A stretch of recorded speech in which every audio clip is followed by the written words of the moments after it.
అందరికీ నమస్కారం. నేను మీ కిరాకార్పిణి ఆర్కే రోజా రోడ్డు మీదకి వచ్చింది. ఏదో ఒక ప్రెస్ మీట్ పెట్టింది. ఏం మాట్లాడుతుందో ఒకసారి విందాం. నాకు విజన్ ఉంది, విస్తరాకుల కట్టుంది, ఢిల్లీలో చక్రం నేనే తిప్పాను.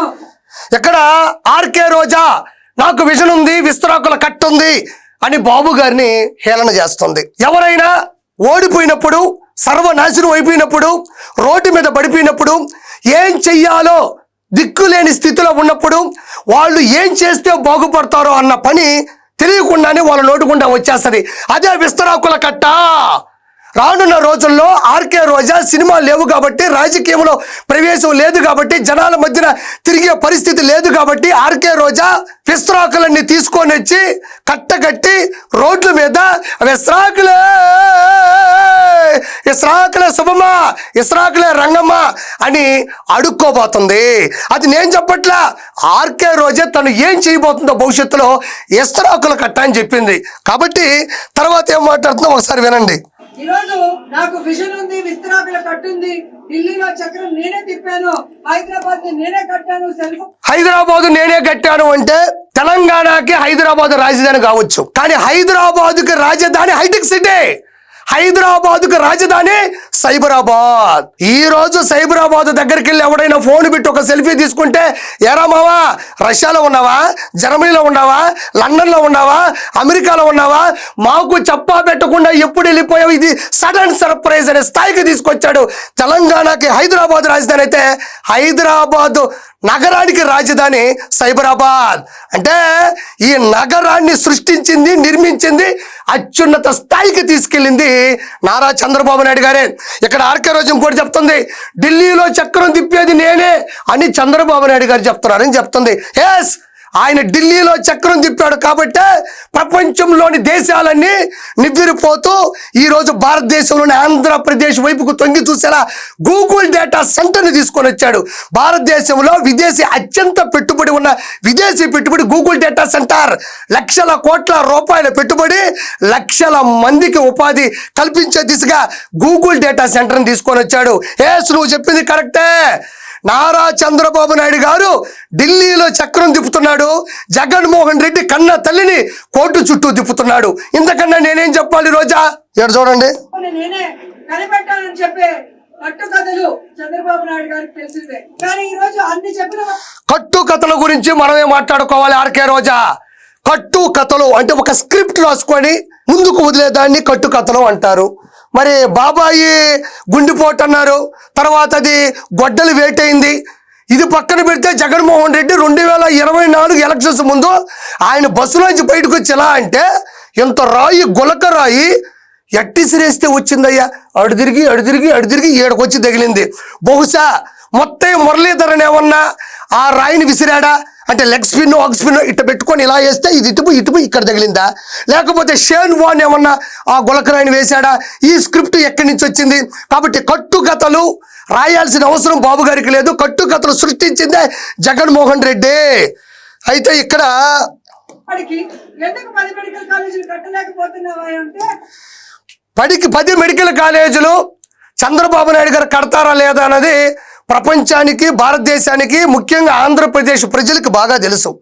మరి అన్నెందుకు గత 5 సంవత్సరాల్లో మెడికల్ కాలేజీలు కట్టలేకపోయాడు?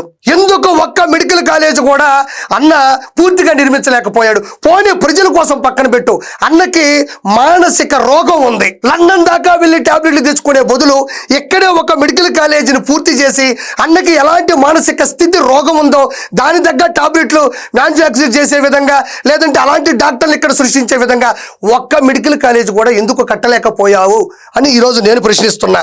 అయితే ఇక్కడ చూడండి, అది మాత్రం చెప్పడు, డబ్బులు లేవంట కట్టలేనని చెప్పి కుంటి సాకులు చెప్తాడు. మరి నీ పబ్లిసిటీ కోసం 100 కోట్లు ఏ విధంగా సెల్ఫ్ డబ్బా కోసం నువ్వు ఖర్చు పెడుతున్నావే, మరి మెడికల్ కాలేజీలు పూర్తి చేయడానికి డబ్బు లేదని చెప్పడానికి సిగ్గు లేదా అని నేను అడుగుతున్నా. సరే, మాకు సిగ్గుందో లేదో మళ్ళీ మాట్లాడదాం. తమరికి సిగ్గుందా? పవన్ కళ్యాణ్, బాలకృష్ణ బయటికి వెళ్ళి షూటింగ్ చేస్తున్నారని చెప్పిన నువ్వు చెన్నైకి వెళ్ళేది బరిగుడ్డు లాకెళ్ళే సంతానం క్యారెక్టర్ ఉన్న సినిమా చేస్తున్నావు. నీకు సిగ్గుందా? ప్రభుత్వ స్థలాల్లో ప్రజల డబ్బుతో ఆంధ్ర రాష్ట్ర వ్యాప్తంగా 26 జిల్లాల్లో కోట్ల రూపాయల ప్రజల సొమ్ముతో పార్టీ కార్యాలయాలు నిర్మించాడు మీ అన్న. మీ అన్నకు సిగ్గుందా? గత 5 సంవత్సరాల కాలంలో ఒక్క మెడికల్ కాలేజ్ కూడా పూర్తి చేయకుండా ఋషికొండ ప్యాలెస్ మాత్రం 1.5 yearలోనే విత్ జర్మన్ మెటీరియల్ తో ఫినిష్ చేశాడు. మీ అన్నకి సిగ్గుందా?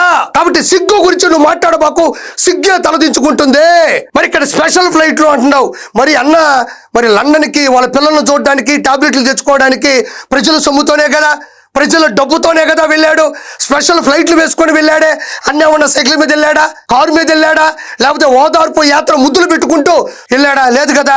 కాబట్టి మీకు సిగ్గు లేదు అని నేను మరోసారి ప్రశ్నిస్తున్నా. అసలు ఇక్కడ ఏమనుకోకండి, ఇది ఒకటి చూపిద్దాం అనుకోండి మధ్యలో.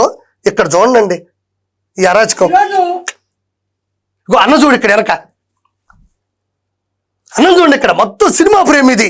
ఈయనేమో అపర మేధావి, అంటే ఈయనకున్నంత నాలెడ్జ్ ఈవిడికి పంచుతూ ఉంటాడు. ఈయన వచ్చేసి ఒక శరవణన్, తమిళనాడు నుంచి వచ్చాడు, ప్రముఖ సలహాదారుడు. ఈయన అపర మేధావి, ఈవిడ మేధస్సు వెనకున్న తపస్సు ఆయన. ఈ ఫ్రేమ్ చూడండి, అన్నకు బ్యాక్గ్రౌండ్ లో అమ్మ తలకాయ మీద, రోజమ్మ తలకాయ మీద ఇలా అంటున్నాడు. అంత సినిమా ఫ్రేమ్ అండి. మొత్తం ఇట్లా ఫ్రేమ్ పెట్టి కరెక్ట్గా సెట్ చేసి, నాకు అందుకే ఈవిడంటే భలే ఇష్టం. Frame to frame cinema frame దించేస్తుంది. సరే ఇక్కడి నుంచి చూద్దాం, ఆగండి. ఈ ప్రభుత్వ మెడికల్ కాలేజీకి డబ్బు లేదని చెప్పడానికి సిగ్గు లేదా అని అడుగుతున్నాను. ఈరోజు చంద్రబాబు నాయుడు 4వసారి ముఖ్యమంత్రి అయ్యాడు. దేనికి? ఆయన 4 సార్లలో ఒక్క మెడికల్ కాలేజ్ కూడా 4 సార్లు ముఖ్యమంత్రి అయ్యాడని ఆ గుమ్మడికాయ తలకాయతో నువ్వే చెప్తున్నావు. 4 సార్లు ముఖ్యమంత్రి ఎలా అయ్యాడు? మన ఇంట్లో ఓట్లేస్తే మనం ముఖ్యమంత్రి అవుతామా? మనం కలగంటే దుండు దుప్పటి సాపా వేసుకుంటే ముఖ్యమంత్రి అవుతామా? లేకపోతే సరదాగా పాటలు పాడితేనో డాన్సులు వేస్తే ముఖ్యమంత్రి అవుతామా? 4 సార్లు ముఖ్యమంత్రి, 9 సార్లు శాసనసభ్యుడు ఎలా అయ్యాడు? దానికి సమాధానం చెప్పు. అన్న ముక్కి మూలిగి దండాలు పెట్టి ముద్దులు పెట్టి ఇన్ని చేసి బాబాయిని పైకి లేపి కోడికత్తుతో పొడుచుకుంటే ఒక్కసారి సీఎం అయ్యాడు. ప్రజలు ఏం చేశారు? ఇంకా చాలు నాయన నీ సేవలు, వెళ్ళి ఇంట్లో కూర్చో అని చెప్పాడు. 4 సార్లు సీఎం అయ్యాడు. నువ్వే చెప్తాను, ఎలా అవుతాడో నువ్వే చెప్పు. అంటే ఆయనకి ఎంత నిర్లక్ష్యం, ఎంత అసహ్యం, వాళ్ళకేం చేసేది అన్న విధంగా ఆయన వెళ్తున్న అహంకార పూరిత. ఎవరికేం చేసేది? నిజంగా ఆయనకి ప్రజలకు సేవ చేయకూడదు అనే తలంపే ఆయనకు ఉంటే అన్నా క్యాంటీన్ల ద్వారా లక్షల మందికి భోజనాలు ఎందుకు పెడతాడు? ఆయన 10 మందికి సహాయం చేయకూడదు అనుకుంటే మెగా డిఎస్సి ద్వారా 16,347 పోస్టులు ఎందుకు భర్తీ చేస్తాడు? ఆయన ప్రజలకు సాయం చేయకూడదని ఆయన అనుకుంటే, అంత నిర్లక్ష్యం ఉంటే చిత్తూరు జిల్లాలో ఉండే చివరి పంచాయతీ వరకు హంద్రీ నీవా జలాల్ని ఎందుకు అక్కడికి పంపిస్తాడు? ఆయన ప్రజలకి సహాయం చేయకూడదు అని అనుకుంటే సూపర్ 6 లో లేనటువంటి ఆటో వాళ్ళకి డబ్బులు ఇచ్చి ఆటో వాళ్ళ కళ్ళల్లో ఆనందాన్ని ఆయన ఎందుకు చూస్తాడు?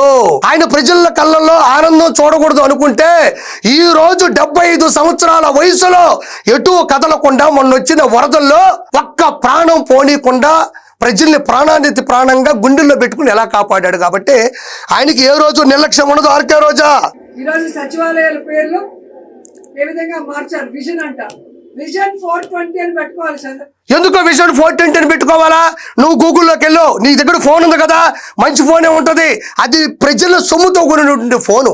ఆ ఫోన్ తీసుకొని 420 సీఎం ఇన్ ఇండియా అని కొట్టు. ఎవరి పేరు వస్తుందో నేనే ఇప్పుడు చూపిస్తా.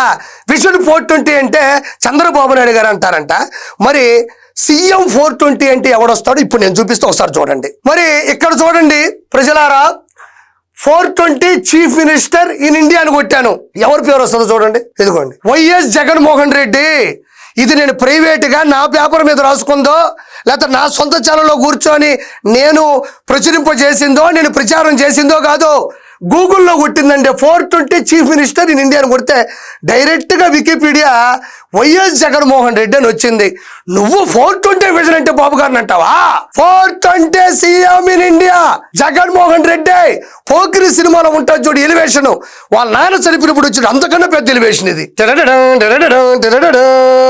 ఓవరాల్ గా నేను ఆర్కే రోజాకి చెప్పేది ఒకటే, అన్న స్క్రిప్ట్ ఇచ్చాడు, పైసల్ ఫోన్ పేలో వేసాడని మాట్లాడకుండా ఎక్కడైనా మంచిగా మర్యాదగా ఏదైతే ముందు చెప్పావో విస్తరాకుల కట్ట ఆ విస్తరాకులని కుట్టుకొని కట్టుకొని బయట పెట్టుకొని అమ్ముకొని జీవితం వెలదీయవలసిందిగా కోరుకుంటున్నా.